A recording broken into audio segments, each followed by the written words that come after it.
Well, as families gather around the table this Thanksgiving, it can be the perfect time to start talking finances, but it may also be an uncomfortable conversation. So that's why local financial professional Mark Triplett is here to talk about what you should be discussing. Mark, thank you so much for being with us today.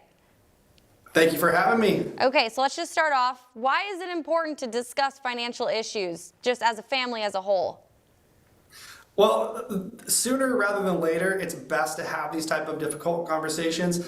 And waiting and putting off conversations about maybe related health issues or potential financial concerns, you just might wait until it's too late, and it could cost you in the long run. Now, the holidays can be a great time for us to have these conversations because everybody's already together, and it's a great opportunity to discuss difficult issues and come up with strategic decisions on how to tackle those as a family together.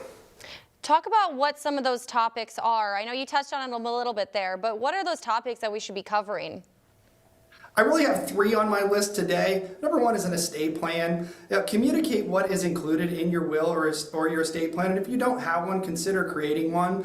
These are legal directions that dictate what happens to your finances and your responsibilities if something happened to you. And communicate properly if somebody is part of your estate plan. Like, who's the guardian of your children? Or what happens if you're incapacitated? Do you have a power of attorney? And do they know that they are your power of attorney? And this is a good time to get adult parents involved too, if they have conversations they want to have about their own estate plan. Retirement is another one. If you have parents that are nearing retirement, check in with them. Are they on track? Are they off track? Do they need to save more? Are they carrying debt potentially into retirement? We really like to help our clients make plans for that journey to and through retirement. And oftentimes we find that folks have accumulated 401ks or IRAs or other retirement plans or financial products along the way, and they really don't know how any of it works together. And putting a plan together to help them understand how that works is really, really helpful. And last is long-term care.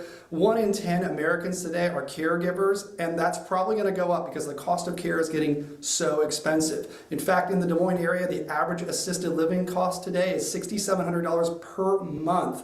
Now, long-term care is not insurance. Long-term care is an event with a high probability of occurrence, and it's important to have a conversation about who will care for you, how will that care be delivered, and who's going to pay for it.